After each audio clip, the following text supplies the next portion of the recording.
This is not a drill, this is not a rumor, and this is not the Jake Paul storyline anybody expected. Tyson Fury, the undefeated heavyweight king, the Gypsy King himself, has officially walked into Jake Paul's training camp, suited up, and started training the problem child personally just weeks before the Anthony Joshua fight. Read that again. We're talking about the same Tyson Fury who said he would smash Jake Paul for fun, now literally holding mitts for him, drilling footwork, giving him heavyweight IQ, and handing him exact details on how to survive and possibly expose Anthony Joshua. Inside sources say Joshua's camp is shocked, Jake Paul's camp is buzzing, and Fury is treating this like a personal mission. And what I saw inside that gym? Unreal. Today we're breaking down everything. Fury's arrival, the drills, the strategy, the sparring reactions, the problems in Jake's technique, why Fury chose now, and what this means for the December 19th fight. If you think you've seen chaos, trust me, you're not ready for this. So picture this. Jake's camp is mid-session, sweat flying, pads cracking, trainers yelling, and then the gym door swings open. In walks Tyson Fury, 6'9", still massive even in off-camp shape, shouting, instantly taking over the room like a tornado. He starts yelling, "Morning, morning, morning! Let's have it then!" Jake literally stops mid-combo like, "Bro, what?" The whole gym switches energy instantly, because Fury isn't just another fighter walking in, he's the heavyweight blueprint. And Jake Paul? He's never trained with anyone remotely close to Fury's level. So already, the dynamic shifts. This isn't YouTube boxing vibes. This is learn from a generational heavyweight mastermind vibes. Fury shakes Jake's hand and goes, "Right, show me what you've been doing. Let's see if I can turn you into a proper heavyweight." Jake grins like a kid who just got drafted to Hogwarts. And the session begins. Everyone online is arguing, is Fury trolling? Is he sabotaging AJ? Is he helping Jake just to spite Eddie Hearn? Here's the truth from inside the gym. Fury showed up because he loves chaos. He wants to be involved. He wants to stir the pot. And he wants to see what Jake sees in himself that makes him think he can beat Anthony Joshua. That's what he literally said. I need to know what this lad sees that makes him think this is a good idea. But there's another layer. Fury genuinely respects hard workers. He's been watching Jake train publicly, the weight gain, the commitment, the discipline, and Fury loves anyone who taps into that warrior mindset. Plus, Fury and AJ have history, and Fury helping AJ's opponent? It's like adding gasoline to a rivalry that's already nuclear. So no, this isn't random. This is calculated madness. Alright, so we need to talk about one of the wildest dynamics happening behind the scenes. Something that literally makes this Jake Paul versus Anthony Joshua fight 10 times bigger than it already was. Because here's the reality. Anthony Joshua has officially teamed up with Alexander Usyk's camp. Not rumors, not whispers. It's confirmed. AJ is now training side by side with the guy who beat him twice, a technical genius, one of the smartest fighters alive, a master of footwork, angles, timing, all that high IQ stuff. He's learning from the man who solved him. He's rebuilding under that Ukrainian system, the same style that frustrated him, confused him, and ultimately beat him. And now AJ is absorbing it.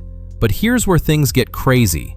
While AJ trains with Usyk, Jake Paul is training with Tyson Fury. So now, unintentionally, we've got this heavyweight chess match happening behind the scenes. Usyk is sharpening Joshua. Fury is sharpening Jake. Two of the greatest minds in heavyweight boxing, complete polar opposites, each preparing someone on opposite ends of the spectrum. A former unified heavyweight champion versus a YouTuber turned pro boxer taking the biggest gamble of his life. It's insane when you step back and look at it. Usyk's style is all about precision, movement, angles, rhythm, patience. Fury's style is chaos, unpredictability, feints, pressure, awkward timing. Two different worlds, two different philosophies, now colliding through their fighters. And the fact that these two elite mentors are now indirectly part of this fight, it just takes the hype and throws it into another universe. Because suddenly, this isn't just AJ versus Jake. This is Usyk's system versus Fury's system. This is European technical mastery versus British heavyweight swagger. This is elite boxing culture versus viral disruptor energy. And on top of that, everyone knows AJ versus Fury is still the fight fans want. Still the fight with unfinished business. Still the fight that never got made. So now the storyline becomes AJ is being rebuilt by Usyk. Jake is being built up by Fury. And whichever way this plays out, whether Jake shocks the world or AJ steamrolls him, the boxing world is already looking toward Fury versus Joshua in 2026. And Jake Paul, somehow, has become the bridge between two of the greatest heavyweights of the modern era. You couldn't script this stuff. So, now that we've covered how AJ is leveling up with Usyk and Jake is leveling up with Fury, let's talk about what this actually means for the fight itself. Because here's the truth.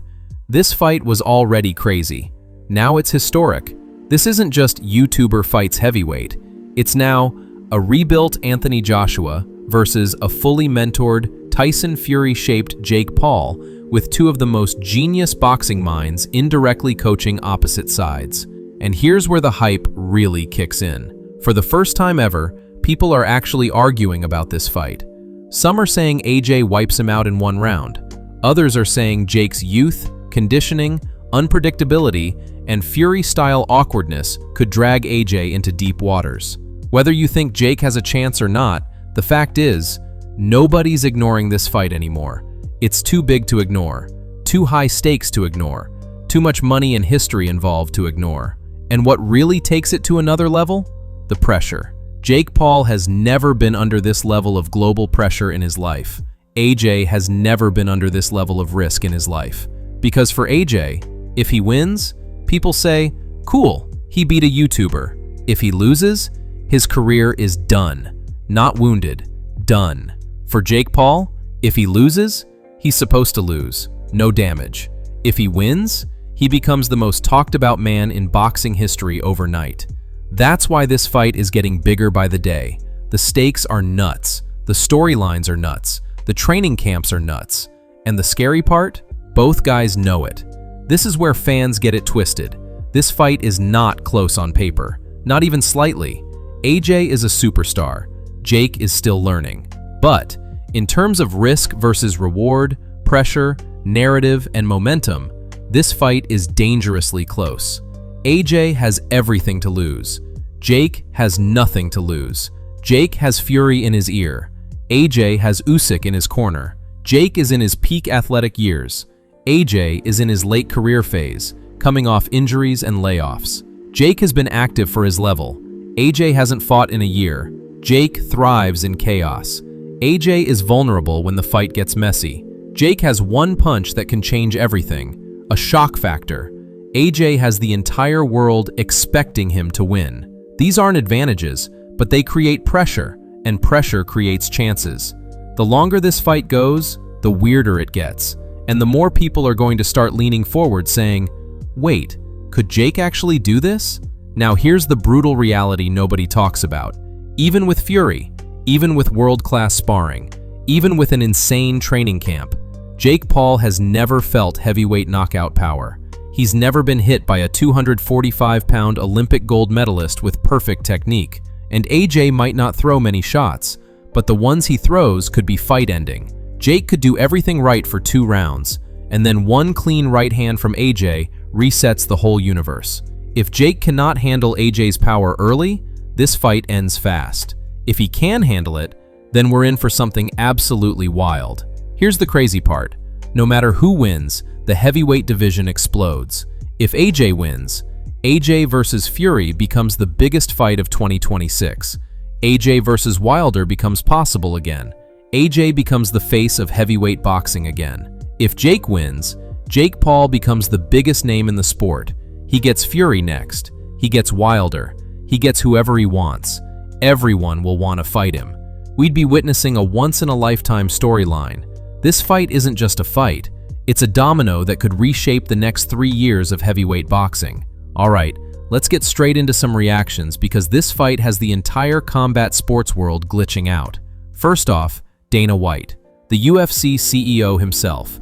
White didn't sugarcoat anything. He called Jake Paul versus Anthony Joshua a straight-up bad idea, but then immediately admitted something every promoter already knows. This fight is going to pull insane numbers. Dana literally said the matchup makes no competitive sense, but from an entertainment standpoint, print the money. And he's right, because the moment Jake Paul and Anthony Joshua faced off at that first press conference, the internet absolutely exploded. The size difference alone made headlines. One fan dropped the perfect line. "Good Lord, the size difference. We might actually see Jake Paul be killed in the ring." Johnny Nelson then stated that Jake Paul is absolutely crazy for picking this fight and doesn't understand how it's going ahead. The fact even his arch-rival KSI stated, "Yeah, fair enough, Jake," shows the level of this spectacle, and even taking it on in the first place, safe to say Jake Paul has officially lost it, and you gotta respect it. We're watching a YouTuber step into the lion's den, and a heavyweight icon step into a no-win situation, and only one man walks out with his reputation intact. So now, I want your take. Who wins? Joshua by destruction, or Jake Paul shocking the planet? Drop your prediction in the comments, smash that like button, hit subscribe, and stay locked in, because this fight isn't slowing down, and neither are we. Fight Fury, signing out.